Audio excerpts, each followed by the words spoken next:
Estamos en un nuevo capítulo de Rincón Biológico aquí en Radio TXS y el día de hoy tenemos un capítulo muy especial porque nos acompaña Miranda Jaramillo Morales del canal Miranda Luna Durano y La Silla de Hawkins. ¿Cómo estás? Bien, bien. De hecho, así como a modo de paréntesis, Miranda estuvo hace muy poco acá en Chile y esta entrevista, la idea era haberla hecho con ella acá, pero no dio el tiempo. ¿Ya? Por eso el miércoles pasado no hubo capítulo, así que el día de hoy, ahora sí, por fin, la entrevista como corresponde. Y gracias a que ella estuvo en Chile, pude conocer de cerca su trabajo, así que se viene un interesante capítulo que va a incluir astrobiología. Pero, antes de empezar cualquier capítulo, los quiero dejar con una canción, pero le voy a dar el honor a Miranda a que elija la canción. Pues vamos a empezar con Fascination Street de The Cure. Estamos de vuelta en Rincón Biológico y vamos a primero a conocerte un poco, Miranda. ¿Quién eres? ¿De dónde eres? ¿Qué es lo que haces? Bueno, pues mi nombre es Miranda Jaramillo Morales. Actualmente vivo en la Ciudad de México. En México nací aquí y tengo muchas acciones de divulgación de la ciencia, específicamente en el sector de la astronomía y también de la astrobiología, que me interesa mucho, pero a la par sigo estudiando, soy estudiante de la carrera de física en la Universidad Nacional Autónoma de México. ¿Qué te pareció Chile? Uy, no, increíble. Desde que llegué, yo tenía altas expectativas de Chile porque Chile es un lugar que siempre, al menos en mi carrera y en la parte de astronomía, damos como Chile es el lugar con los cielos más limpios del mundo. Entonces, llevaba altas expectativas por eso y lo cumplí. Pero además de eso, el hecho de toda la ciencia que hacen en Chile y toda la divulgación y toda la parte realmente que me interesa de astronomía era súper relacionada con Chile. Así que tenía muchas ganas de ir a Chile y se cumplió. Como yo tengo algo especial con ser así como un poquito medio cizañero, medio malo, vamos a hablar un poco de los tours también, que hay un video ya en mi canal de eso, así que vamos a tomar también ese tema. Cuéntame, ¿cómo ha sido tu carrera como divulgadora tanto en la UNAM como en YouTube como en distintos medios? Bueno, pues yo empecé con la divulgación hace aproximadamente 4 años, desde que era muy pequeña y fue como al inicio era un poco inconsciente de mi parte, pues yo no sabía que estaba realmente haciendo divulgación. Entonces yo empezaba a compartir conocimiento con los demás, con amigos, compañeros, familia, y me empezó a gustar esa parte de la comunicación de la ciencia. Poco a poco lo plasmé en forma gráfica, haciendo como infografías o pequeños bocetos de pues cositas gráficas en los que la gente se explicaban como conceptos muy fáciles y muy rápidamente, ¿no? Que con una leída los podías adaptar. Entonces, a partir de ahí, empecé a entrar en todo este mundo de la ciencia a partir de los medios digitales y dije, oye, ¿por qué no hacemos videos? Empecé en la Facultad de Ciencias y comencé el primer canal que fue La Silla de Hawking, en el cual hacemos como divulgación de la física, pero con marionetas.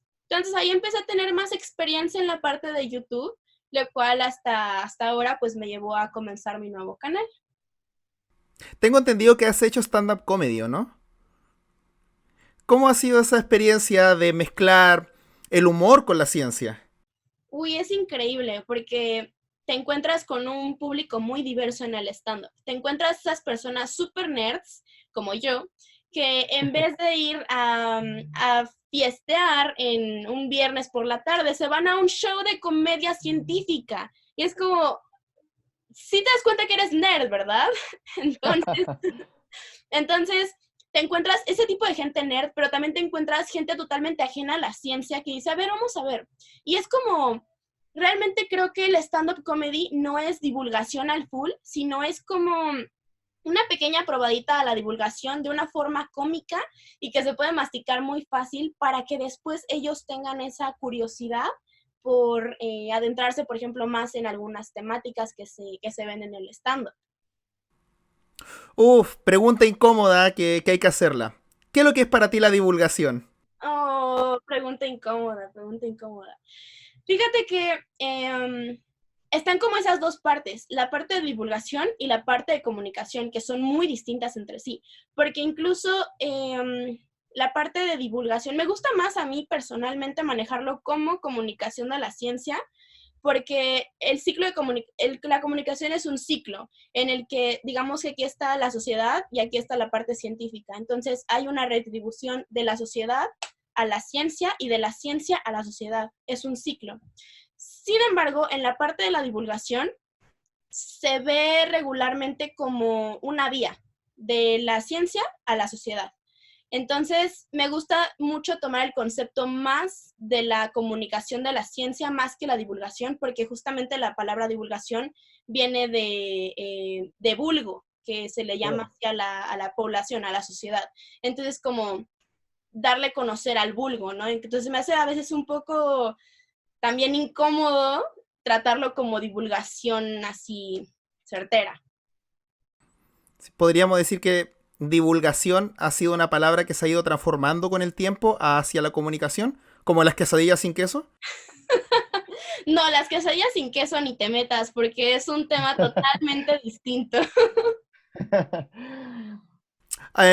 Cuéntame un poco más sobre tu experiencia en general fuera de la divulgación, sino que más como en tu carrera. En mi carrera de física, supongo, ¿no? Claro. Bueno, pues he estado en bastantes proyectos que me han ayudado a desarrollarme profesionalmente, los cuales, por ejemplo, obviamente está mi carrera, que ha seguido desde la preparatoria que llevamos aquí en México, que sería como terminando el colegio, después la carrera como tal, carrera de física, y pues esa va, pues ahí va, ¿no? Poco a poco.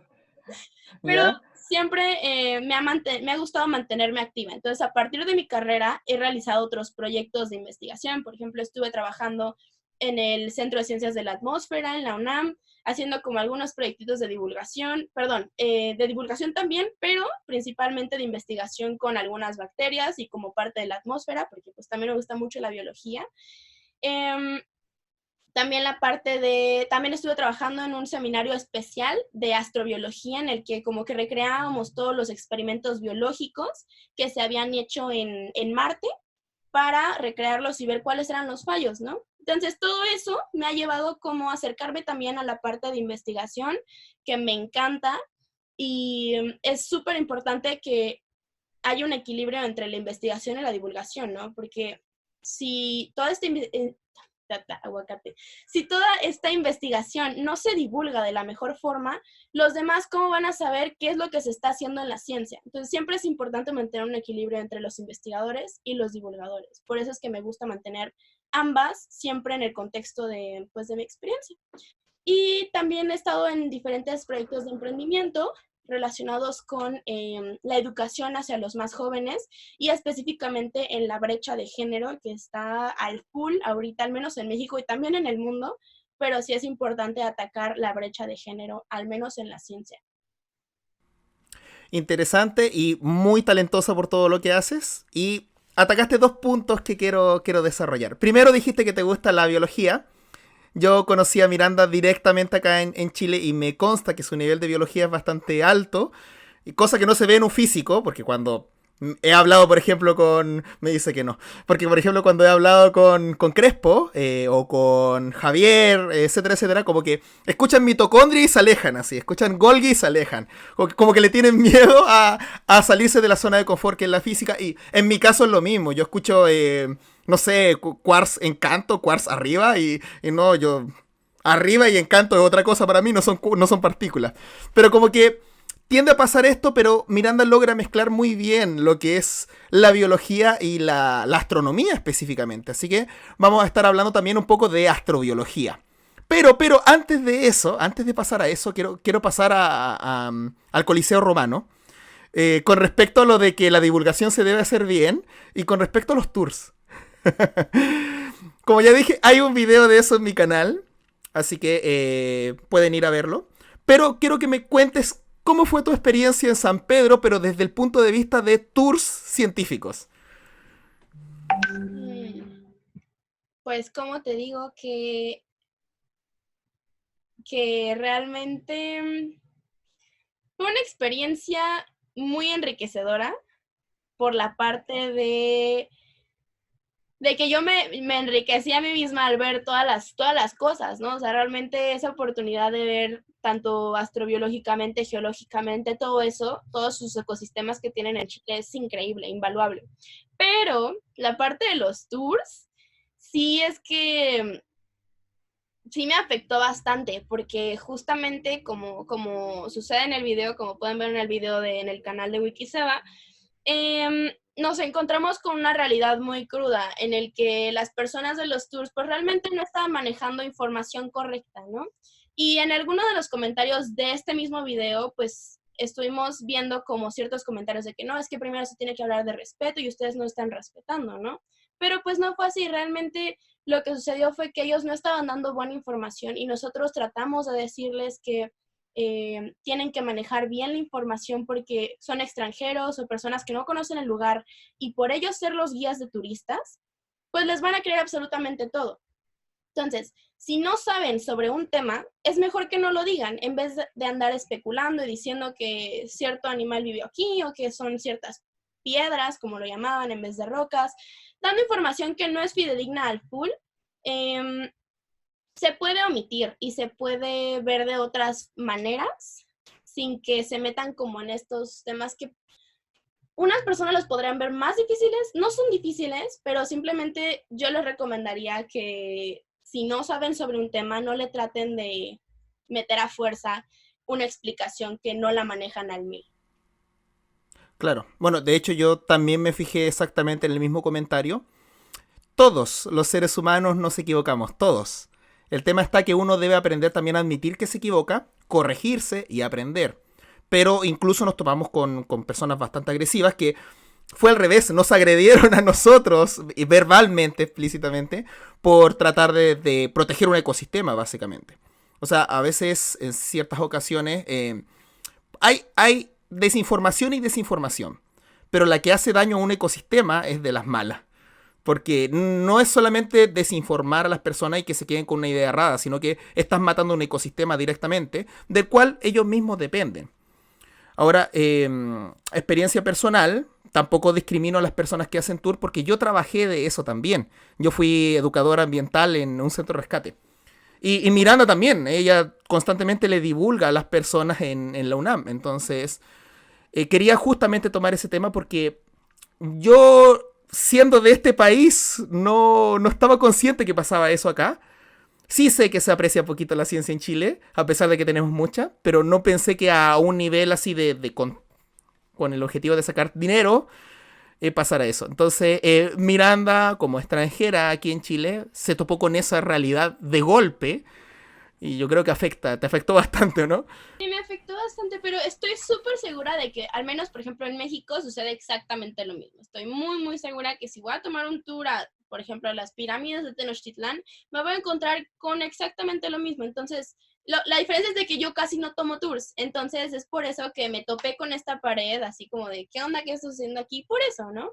Entonces, es como no solamente como hacia Chile, sino en sí para cualquier persona que esté viendo esto, pueda que alguna persona le diga, etcétera, etcétera, pues que realmente es muy importante manejar siempre la información de una forma correcta, no dar datos falsos y no crear como especulaciones, ¿no? Porque justamente ahí se van como las noticias falsas, lo que le llamamos fake news, como que los olífagos comen carne humana, etcétera, etcétera, ¿no? Entonces, pues sí, como siempre mantener las cosas lo más derecho que se pueda, porque si no crean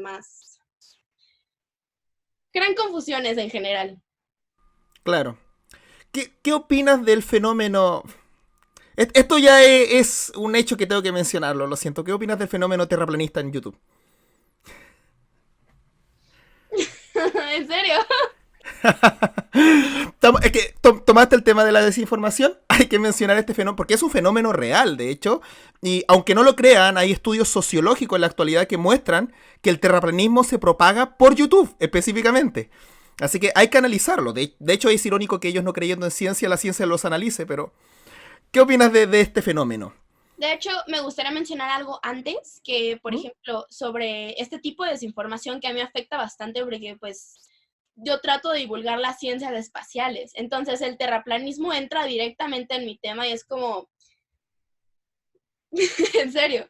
Por ejemplo, en uno de los videos que también está en mi canal, en el que fue con colaboración con Wikiseba, hablamos de un exoplaneta que se encontró con vapor de agua. Cuando yo busqué esta noticia en YouTube, puse en el buscador, planeta, exoplaneta encontrado con agua. Eso puse en el buscador de YouTube y ¿qué me encontré? ¿Lo digo?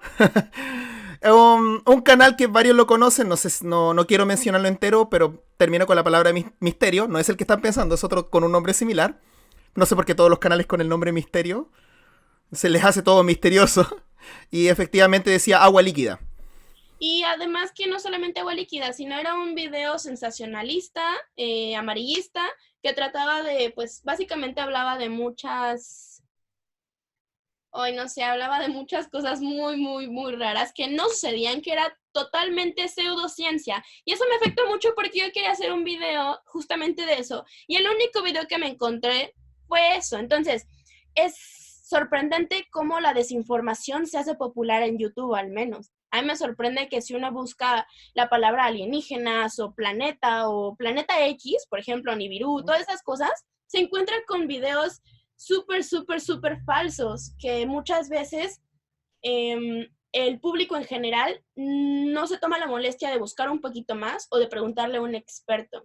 Entonces es muy importante la labor que hacen muchos divulgadores de siempre poner las fuentes, siempre poner como ese comentario de que no me creas a mí, búscalo por ti mismo, pregúntale a un experto, pregúntale a alguien más, curiosea, ¿no? Porque no porque una persona que tiene que tiene una buena edición, que se ve bien, que se ve serio, con una camisa, con un fondo bonito, etcétera, ya va a ser cierto, pero mucha gente lo toma así como si fuera cierto. Entonces, no se toma la molestia de investigar un poquito más y eso también me aflige mucho, ¿no? Porque ¿dónde está nuestro instinto de curiosear que nos distingue tanto del ser humano?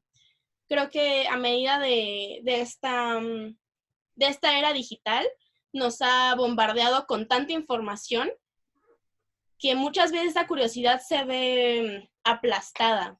Entonces, el terraplanismo es justamente lo mismo. Vamos a lo mismo, de que dan argumentos que pueden ser ciertos, que parecen ciertos, que los presenta una persona seria, que te habla a la cámara y te dice, sí, es cierto por tal y tal y tal y tal y tal y tal. Y dices, wow, sí, se ve súper cierto, se ve muy, muy analista, ¿no? Te enseña gráficas que él ni siquiera entiende y no te pones a buscar bien qué son esas gráficas y realmente las gráficas puede que estén bien, pero les da otro sentido, creando justamente, pues básicamente desinformación y pseudociencia. Entonces, estoy súper en contra del terraplanismo en conclusión. Eso me hace acordar bastante al origen, porque actualmente ya lo sé, no lo sabía en ese video, pero ya sé cuál fue el origen del mito de que los solífugos comían carne humana. Y sucede que cuando le preguntaron a los científicos, ellos dijeron, existe el mito de que comen carne humana. Quitaron la palabra existe el mito y dejaron el resto, creando el mito nuevamente, y eso generó la oleada de descubren arañas come carne humana. Y básicamente eso es lo que pasa, que no se toman el tiempo, la dedicación de escuchar en primer lugar a la otra persona y segundo de leer bien lo que trata el artículo. ¿Qué es lo que encontramos en San Pedro en un lavamanos? ¡Un solífugo! Justamente, sí, nos encontramos un solífugo. Ahora, esto es un poco de spoiler, pero ¿qué es lo que hice con el solífugo? Te lo pusiste en la mano. Me lo puse en la mano. ¿Y me comió? Sí, te comió la mano entera. Sí, de hecho no estoy acá presente. Así que... Haz así para que vean que no tienes manos. Que te recuerdo que estamos en la radio, pero este programa igual se transmite en mi canal, en repetición se transmite en mi canal. En vivo lo pueden ver en cámara, así como si es que lo están viendo en vivo en este momento. Después queda como un podcast para que lo puedan solamente escuchar. Pero si quieren volver a verlo, va a estar en repetición en mi canal. Ahí van a ver que realmente no tengo mano. Sí, la pseudociencia, perdón, es uno de los grandes problemas el día de hoy, con el nombre un poco más bonito que le han puesto por las noticias, que son las fake news. Y hay algunas que son notorios el daño que hacen. Por ejemplo, los antivacunas es notorio que afecta a la salud humana. el tema del calentamiento global. Es notorio que afecta a la humanidad y todos los seres vivos como tal cuando se desinforma en eso. Pero, ¿qué tiene de malo creer que hay agua en otro planeta o que la Tierra es plana? Esa es la pregunta que te hago. ¿Cómo? O sea, ¿cuál es el daño que se provoca al desinformar con cosas de astronomía?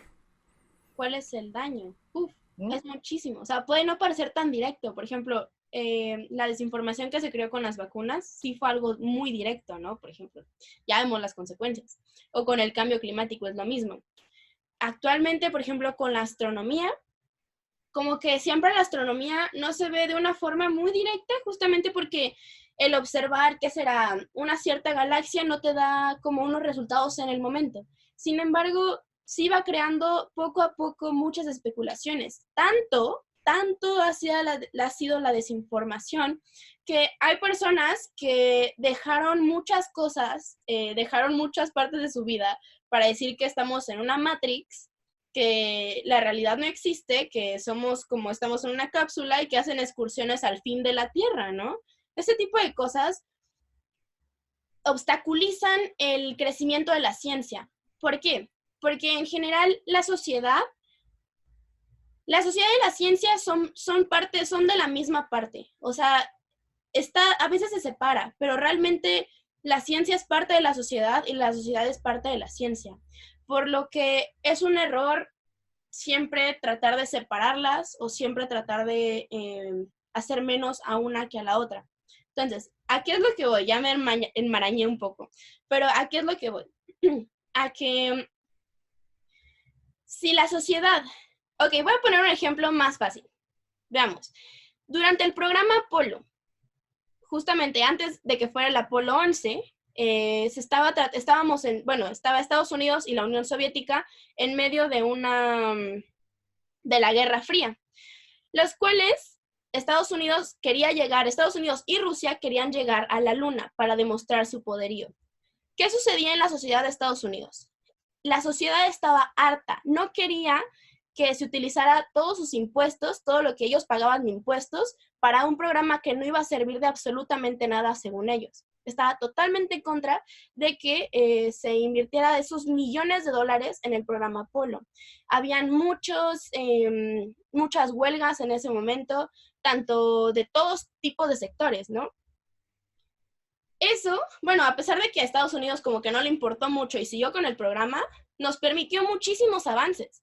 Entonces, ¿qué sucedió ahí? Que realmente la sociedad no estaba consciente de todos los beneficios que iba a traer, en ese caso, la astronáutica y la astronomía que se hizo en el programa Apolo, que después nos trajo muchísimos beneficios en parte tecnológica. Si no hubiera sido por eso, no tendríamos toda la tecnología que tenemos ahorita. No podremos siquiera, bueno, muchísimas cosas no las podríamos hacer. Entonces, básicamente es esa parte súper importante del futuro, porque la astronomía siempre se ve a futuro. Toda la parte de la exploración espacial es como un reto hacia la humanidad, que vemos, por ejemplo, llegar a Marte. Ningún humano en Tierra ha podido llegar a Marte. Entonces, ¿qué significa eso? Un desarrollo en ciencia, en tecnología, ingeniería y en economía. Son retos a escala de humanidad que estamos tratando de hacer, que nos van a traer beneficios en escalas muchísimo más grandes, en escalas astronómicas. Es por eso que la desinformación de las ciencias espaciales afecta mucho en general al progreso de la humanidad. El humano en Marte. ¡Wow! Vamos a empezar con eso, pero antes, los vamos a dejar con una canción. Y de nuevo el honor. Ah, sí. Vamos a continuar con Sweetest Perfection de Depeche Mode. Estamos de vuelta aquí con Miranda Jaramillo Morales en Rincón Biológico y vamos a empezar a hablar un poco de astrobiología. Pero vamos a partir con una especie viva que se les va a hacer muy familiar. El ser humano. Cuéntame un poco acerca del ser humano en Marte. El ser humano en Marte. Claro. Pues obviamente no hay ningún ser humano en Marte. Oficialmente, ¿no? Claro. También y se terminó la entrevista con eso. Obviamente también hay muchas especulaciones de que el ser humano ya llegó a Marte, de que si no, porque los rovers están tan limpios y cosas así, ¿no? Pero sí, no sabía esa. sí, Lo que no toman en cuenta es de que hay muchas tormentas en Marte, entonces, bueno. Pero bueno, el ser humano en Marte, específicamente supongo que quieres hablar como en general. ¿Cómo que se viene? ¿Cómo se van a lograr proyectos para que el humano llegue a Marte? ¿Por qué eligieron el planeta Marte? Cosas así. Ok, bueno, la importancia de Marte es única, porque a mí me gusta mucho verlo como pues tenemos tres esferitas, ¿no? Imagínense que aquí está la Tierra, eh, del lado derecho, no, perdón, del lado izquierdo tenemos al planeta Marte, obviamente no está en sentido del sistema solar, sino que lo veo como pasado, presente y futuro. En el pasado tenemos a Marte. La importancia de Marte es grande justamente porque hay muchas hipótesis en las que se dice que Marte puede ser como nuestro antepasado. Es justamente el tiempo en el que la vida se formó y si nosotros podemos encontrar algún tipo de vida bacteriana o de cualquier otro tipo en Marte, que pues obviamente sería micro, o bueno, sí, sí realmente no, obviamente no se escucha algún otro tipo de vida, porque pues obviamente tenemos telescopios que han visto y no se ha encontrado nada. Entonces, si encontramos algún tipo de vida o material orgánico en Marte, nos da muchas especulaciones de poder saber cómo es que se originó la vida tal vez en la Tierra, justo porque los ambientes son muy similares, son muy extremos como se dio en un pasado en la Tierra. Y del otro lado tenemos, bueno, tenemos la Tierra y posteriormente tenemos al planeta Venus, el cual podrá ser el futuro próximo de la Tierra por su gran efecto invernadero que presenta y que pues para allá vamos, ¿no? Si es que no hacemos nada. Entonces, la importancia de Marte es esa. Muchos lo ven como importancia de saber cómo se originó la vida. Esa es como una gran parte, se secciona en una gran parte de, es importante porque podemos saber cómo se dio la vida en Marte, podremos saber cómo se dio la vida aquí. Y la otra es la exploración espacial plena, porque podríamos tal vez viajar hacia Marte en dado caso de que nuestro planeta pues ya no funcionara. Obviamente aquí hay una gran discusión de todas las personas que dicen que cómo es que vamos a viajar a Marte, cómo es que vamos a terraformar Marte si ni siquiera podemos cuidar nuestro planeta, ¿no? Ese igual es un gran argumento que existe y todos están en contra de eso, pero aún así se ve la posibilidad de terraformar el planeta Marte, el cual es sumamente difícil, más que nada por factores como su atmósfera y su campo magnético, pero está también esa posibilidad. Entonces son como esas dos vertientes, la exploración espacial y el estudio de la posible creación de vida. La astrobiología y la exobiología son ramas de la ciencia, pero en su contraparte, las dos pseudociencias de la ovnilogía y la ufología. ¿Cómo podemos distinguir lo que es ciencia de lo que no? En este caso, en el tema de la astrobiología versus ufología. Bueno, difícil, ¿eh? Yo me la sé, pero no te la soplo. Ok, veamos. Es que cómo podemos distinguir está difícil, porque ahí viene toda la parte de cómo distinguir algo que es cierto de algo que no es cierto, que son, pues sí, son fake news, en este caso son pseudociencias, ¿no? Justamente, Claro. yo creo que como podemos discernirlo es de que la ciencia tiene algo privilegiado, que es la experimentación. La experimentación y todo la parte del método científico nos da esas herramientas para poder saber si algo es cierto o no es cierto. Es decir, si nosotros hiciéramos experimentos en la parte de la ufología, pues no encontraríamos al final nada, porque son observaciones que nunca se han vuelto a repetir o que tienen patrones o que realmente se puede ver de una forma asertiva. Sin embargo, la ciencia no es de que sea algo cerrado, que muchas personas lo tienden a ver así, como es muy cerrada y se va con sus propios ideales y nunca estudia, por ejemplo, la ufología. Pero eso no es cierto, sino que trata de ir por ramas en donde pueda crear métodos analíticos, donde pueda cuantificar y pueda decir, esto sucede por esto, esto y esto. Se crean hipótesis, se hacen experimentos y se concluye algo. Si no se puede saber exactamente por qué sucede, se dejan algunas teorías o hipótesis incluso más ramificadas. Pero al menos se tiene este método científico que nos permite saber si algo es cierto, bueno, es falso o es verdadero, en términos, digamos, matemáticos. Hace poco, como lo repetí anteriormente, Miranda estuvo acá en Chile, pero específicamente estuvo en el desierto de Atacama. ¿Cómo encuentras tú que se relaciona el desierto de Atacama con la astrobiología? Mm. Bueno, justamente el desierto de Atacama es muy importante para la astrobiología y específicamente para la astrobiología que se estudia en Marte. ¿Por qué? Porque es el mejor análogo que existe en el planeta Tierra de Marte. No es que hay obviamente muchísimas diferencias, pero la Antártida y Marte son los que más se parecen. La Antártida y Marte, no. La Antártida y el desierto de Atacama son los que más se parecen al planeta Marte, específicamente el desierto de Atacama. Y esto es, tanto geológicamente se encuentran muchas estructuras geológicas parecidas a las de Marte que se han observado, por ejemplo, la sedimentación, las deltas de agua que se forman, ¿qué más? Bueno, esas son principalmente las que se encuentran también en el desierto de Atacama y obviamente que en ciertas secciones del desierto de Atacama es muy difícil encontrar vida, es muy difícil encontrar material orgánico, bueno, más que nada vida en sí, porque es muy fácil encontrar material orgánico, pero vida es muy, muy difícil, lo cual eso nos da como algunos parámetros para saber con qué nos vamos a enfrentar en el planeta Marte.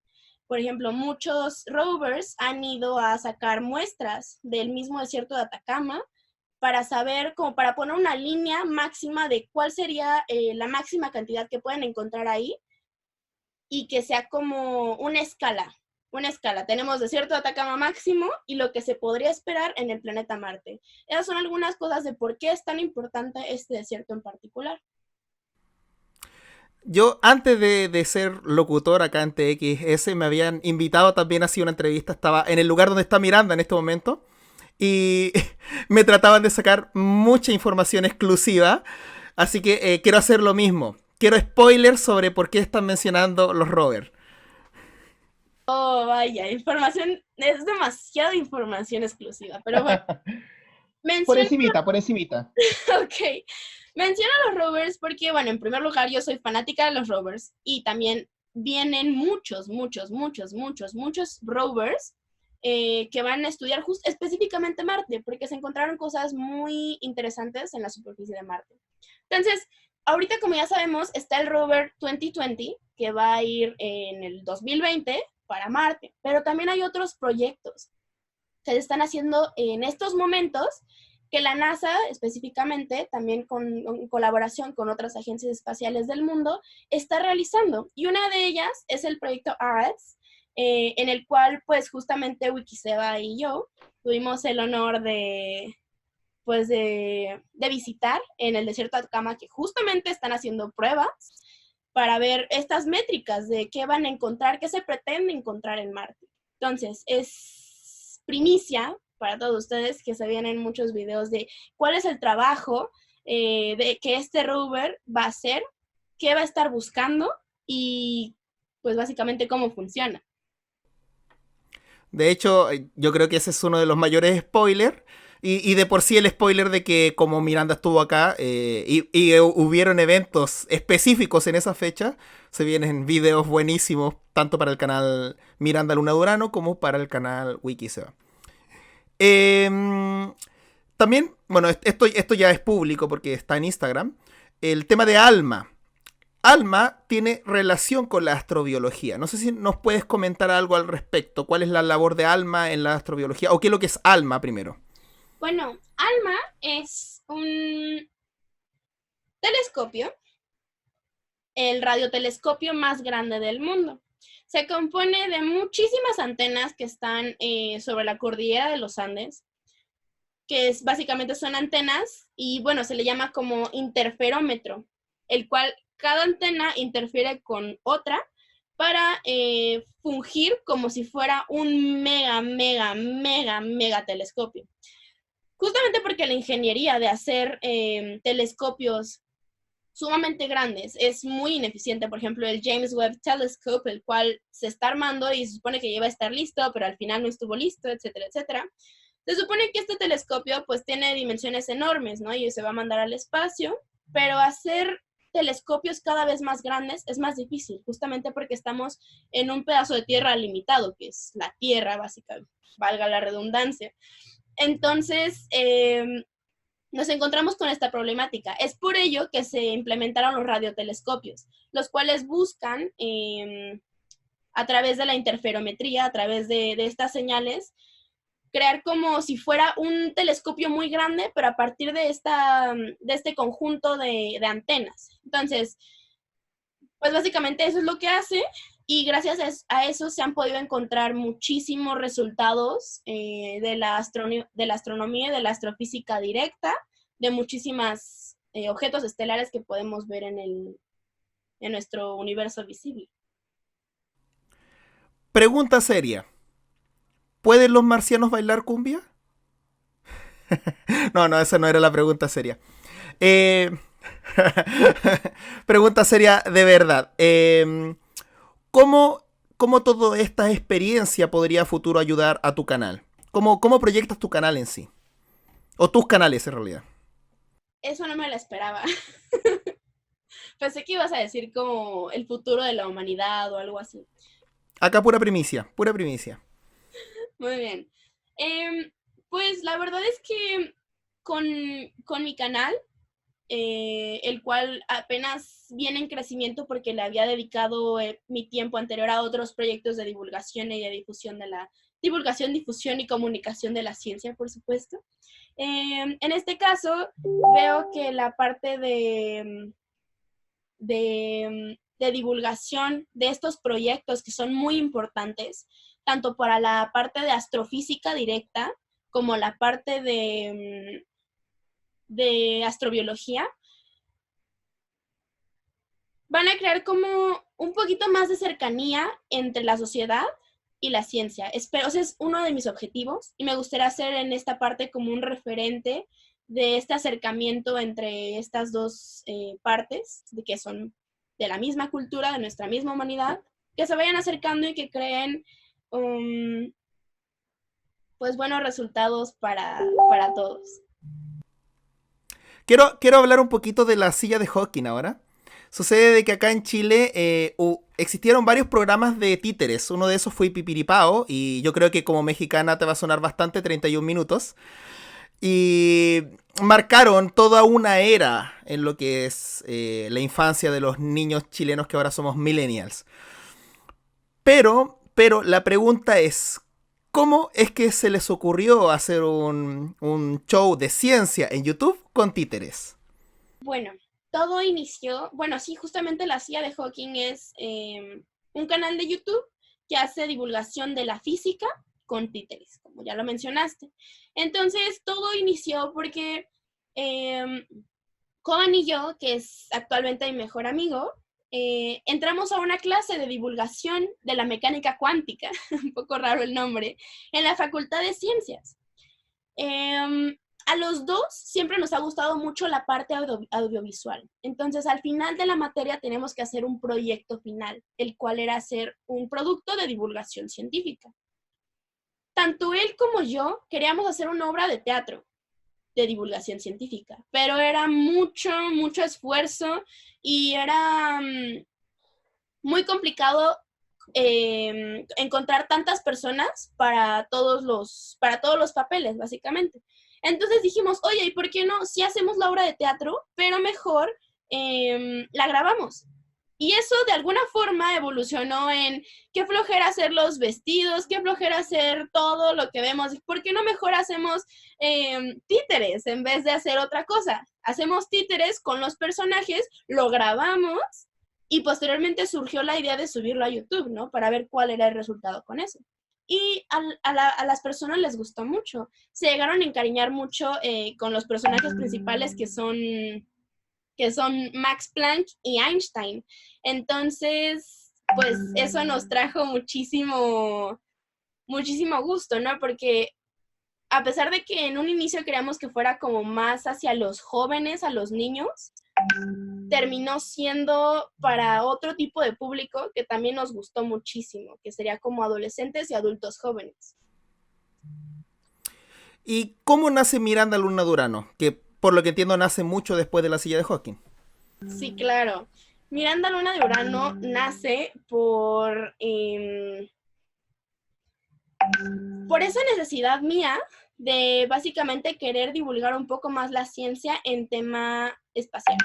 Porque actualmente yo no veía ningún referente de divulgación con respecto a las ciencias espaciales en bruto. Es decir, por ejemplo, todo lo que vemos de SpaceX, todas las noticias de que mandaron tal cohete, que mandaron tal nave, etcétera, etcétera, yo no veía como ningún referente de eso, ¿no? Y decía, ¿qué sucede con la divulgación de las ciencias espaciales actuales? En especial las ciencias de exploración espacial. No veía nada como más interactivo más que las noticias, que realmente a veces uno no debe confiar al 100 en las noticias. Entonces, veía todo esto muy de forma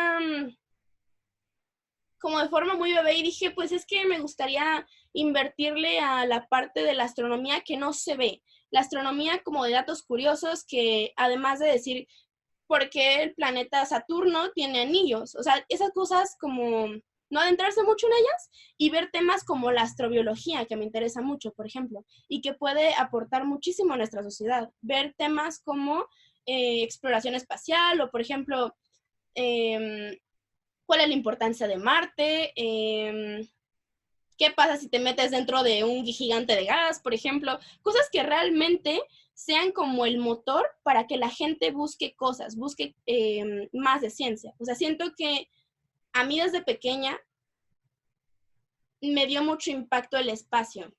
Siempre quería estar viendo el cielo, a pesar de que en México no se ve nada de las estrellas que se ven en Chile.